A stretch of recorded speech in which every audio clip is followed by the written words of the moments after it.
আসসালামু আলাইকুম কাকা। ওয়ালাইকুম আসসালাম ভাতিজা, কি খবর? ভালো আছো? হ্যাঁ ভালো। শালা লালা লাগাইতাছে। ওই লালা লা, ওই মিয়া পাগল লালা লা। কোন শালাতে লালা লা? এই ভাতিজা শোনো, এই ভাতিজা তুমি গাইছো, তুমি গাইছো? না কাকা না কাকা, আমি কই নাই কাকা, আমি কই নাই। ভাতিজা তুমি গাইছাও?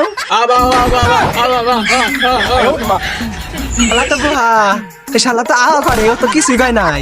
কইলো গেটো, হ্যাঁ তোমার সংস্কার লালা লা। আমার আব্বা আম্মা এত সুন্দর করে নাম রাখছে, গরু জামাই করে নাম রাখছে আবু মুসা সরকার।